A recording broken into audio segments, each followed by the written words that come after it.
stalk on it.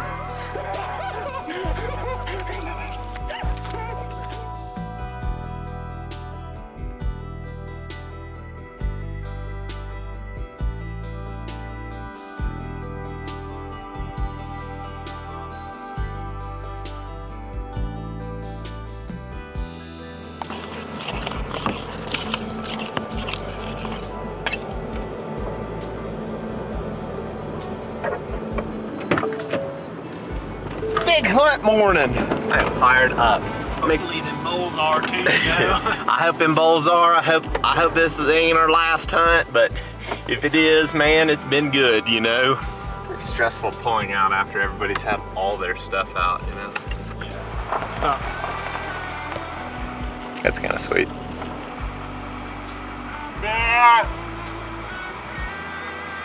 Well, that's the second one of those we've seen. I gotta love a good safe bear, though. Good to see you, buddy. I haven't seen too many of them just stand around like that.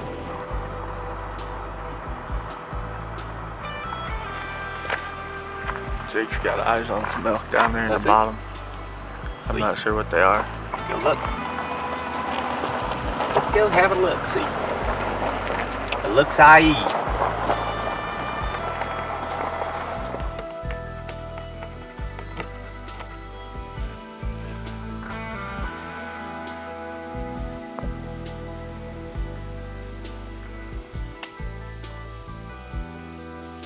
See the fusil back there? Yeah.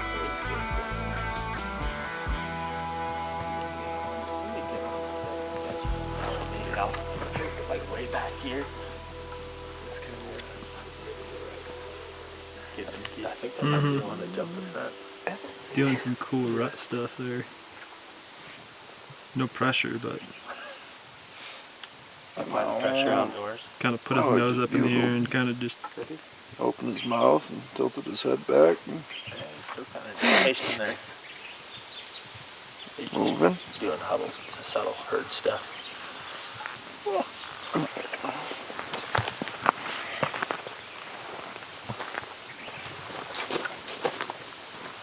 Oh yeah, actually. Why don't you keep just jet down in there? We'll keep eyes on him. Jeez, dude, he's actually real nice. It's the one that jumped. There's still a cow out there. He ain't going too far, probably. You kind of knew when there was that many cows that there was going to be a bull at some point.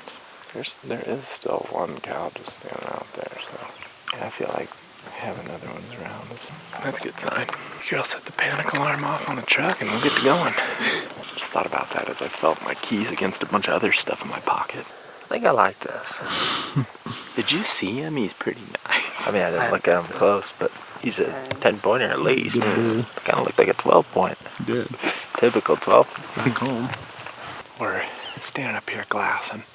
We got eyes on elk down here below us, and they're on public. There's, I don't know, a handful of cows and a sweet-looking bull. Pretty pumped about it. They kind of went down to the right, and we lost track of them, but there's a lot of timber down there, so hopefully they're just working their way back into a spot where they want to bed. I never heard him bugle, but Shane was saying that he might have seen him bugle. Maybe he's just doing it pretty quietly. Either way, we know he's down there, so that's really all we need. Camped last night, everything went well.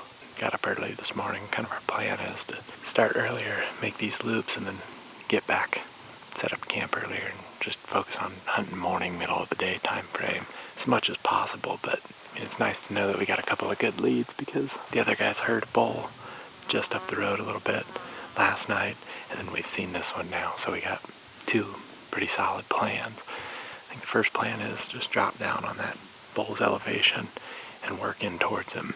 The sun's shining on this hillside, so we're predicting that the wind's going to start to come up. It's really calm right now, so that's good. Probably means the thermals are going to work pretty much like we plan on. The sun's hitting this hillside. It's going to make the hillside heat up and the thermals pull up. Hopefully we get down in there and he's bugling, but if not, we'll just kind of pick our way around any north-facing timber that we think he might be bedded in. Pretty exciting because I feel like we got options. We can probably just keep bouncing from one spot to the next. I'm not hearing a lot of bugling, but that's just the way elk hunting goes sometimes. That's okay. Thankful that everybody's here and still committed. Let's hunt. I wish I had sunglasses. Shane's just running Colin on this trip. Group leader. So Ben brought up a good point, and I don't know if everybody heard him. Like Jake's been saying, kind of our most realistic thing of where we're gonna get hurt out here. So if we come up on one on a carcass, Ben was saying that like that defensive bear, we don't want to attack him. I'll likely be in front, so I'm likely gonna see it first. But I'm saying there's probably two totally different ways I would act. Like if he's not eyeing us, I'm probably gonna turn to you guys and be like, "There's a grizzly right there. Let's back off. We'll get ready." I don't think everybody should grab gun first. Honestly, most people should grab spray first. But Jake, you can grab gun because you got a big boy. Yeah. Jake's good at headshots on the run. I've seen it. I'd say Shane is too, but he's just gonna hit him with ebony.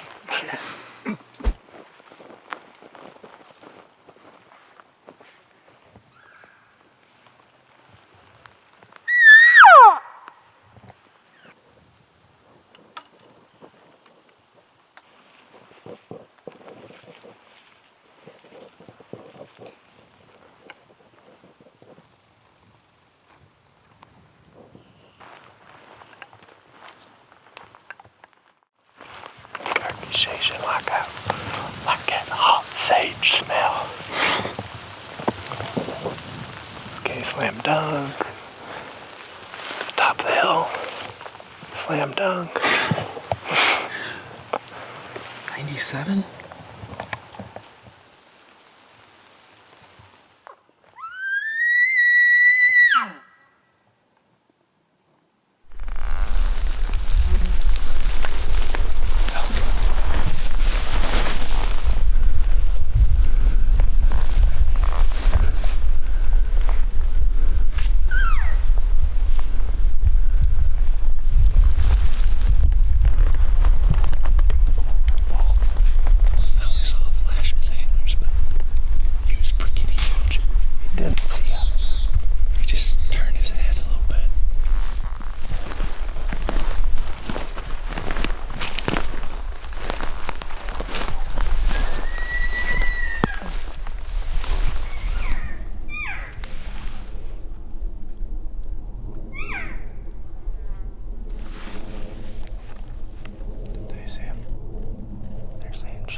He said, up to our left.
Alright, so that didn't work out, but it's pretty cool. I mean, we called an elk in, but that's just the risk of calling to elk with drop back collars is it might come in at a weird angle, especially when he's not bugling.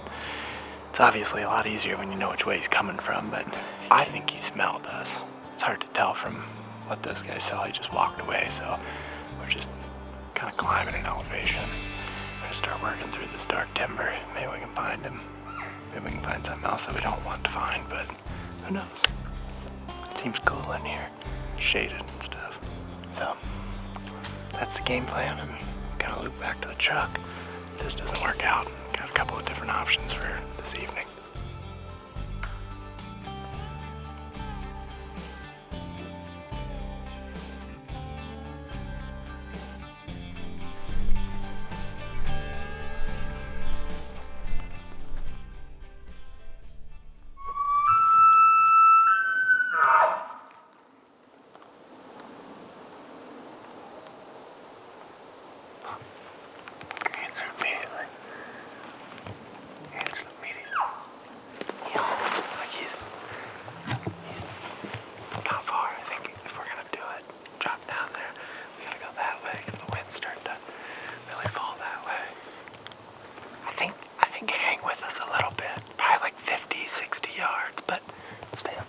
Get this direction of you guys. Try to stay like to where your wind is blowing at me, and I'll try to get in front of him if because he's probably gonna go like this and do something similar to what we just did coming up.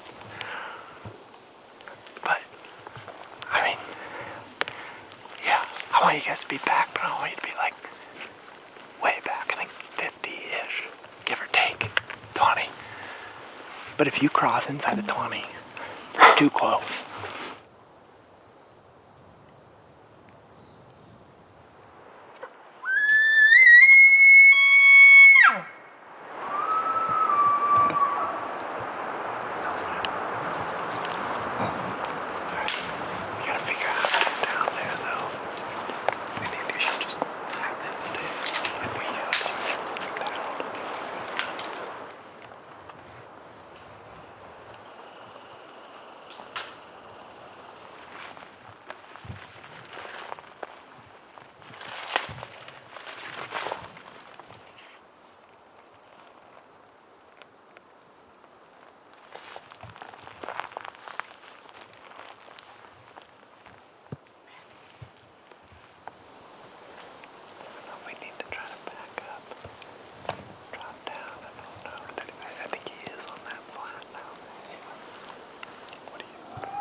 It's not over, but anyway, he bugled right down in here a couple of times, and my gut was telling me to go further that way. We should have just done that. And then when those guys came down, I just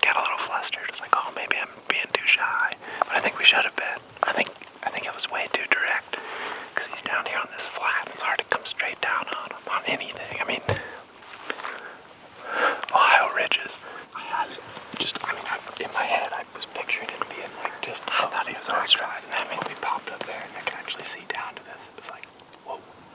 Yeah. Well, I could see down to it for a long time. Yeah. And I just remember, you can see it on the map too. I mean,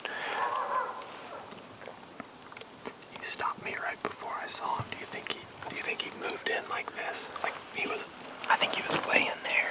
And I think he just started walking right towards us. I feel like I almost heard him go, whoo.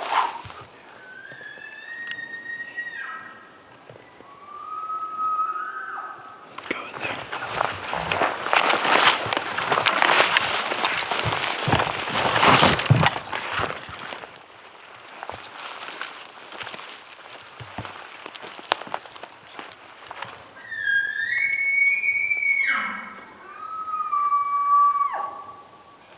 Got room. Just barely.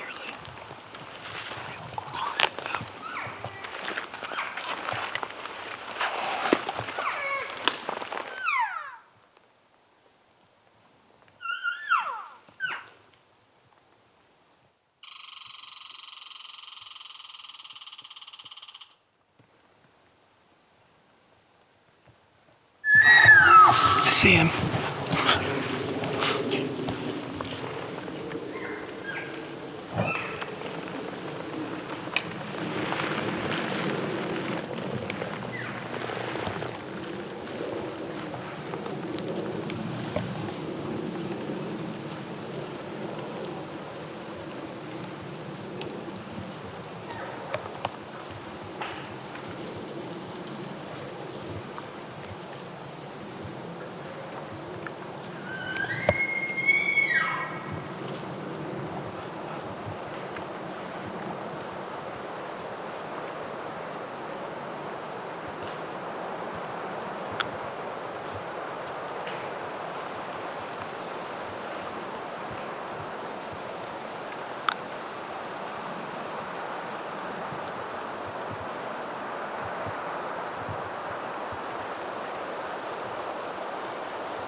see him?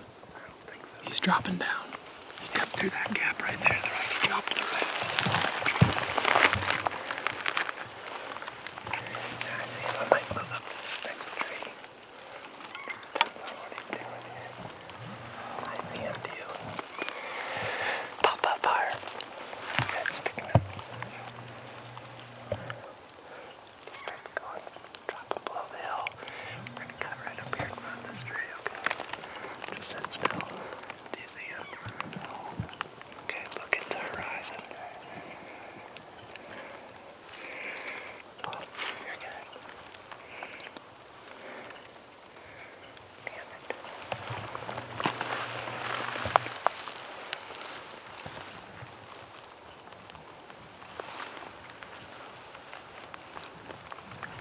Back up left.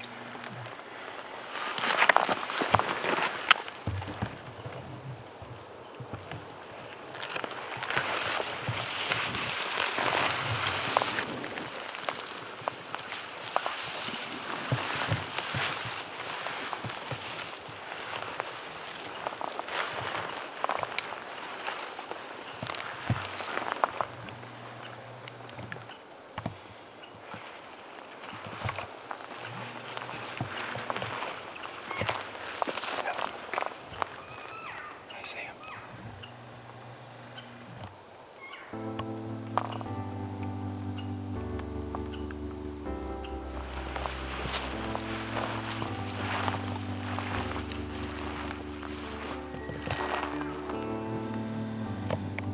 Another good night in Southern Illinois. Just couldn't get it done. That was a lot of fun right there. That's what I've been looking forward to doing this season more. Just chasing one that's bugling. But I mean, we chased that bull. We were darn near on the road. He bugled below us. Bumped him that first time, and then it was just kind of trying to close the gap. And we got barely close here in the last, 45 minutes or so, or hour maybe. There's that time right there when we were in that muddy wallow that we finally cut the distance aggressive enough. We about got busted doing it, but we just weren't quite in the right position. But that's all right. I mean, I had a really good time today. We called in 2 bulls. I mean, one day that's what you're hoping for when elk hunting, because at least in my experience and talking to people that have more experience than me, sometimes it does take 2, 3, 4, 5 or more chances before you get a good opportunity. Like, honestly, I'm really looking for a slam dunk opportunity right now. Messed up a shot last year, and that's a goal of mine this year, is to just reel myself back in. He was broadside at one point, at a spot, at a range that I shoot at the target pretty well, but I was like, I'm not in the right mentality or position and everything, so you're right there. Just need a little bit of luck and a little bit of better decision making probably. There's still a million things that can go wrong in elk hunting. As big as these things are, big at targets and as loud as they are, and, all the things that make it seem easy sometimes, they still gotta be, in your bubble of shooting confidence, I guess, and be in a position where you can actually pull that off at the right angle. So these guys, phenomenal job calling. It's like we got a herd behind us and they're doing a super good job. So, I appreciate them doing that for us, because we got to kind of have all the fun probably. Hopefully they had fun.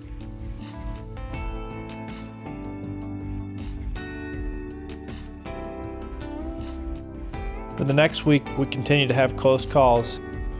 We pick away at the grouse. Your first prize. Congratulations. But are unable to get a bull on the ground. We hunt opening day of rifle season without any action, so we decide to return in a few weeks. And you'll have to tune into the next episode to see what happened. It was so crazy. The whole thing was just crazy.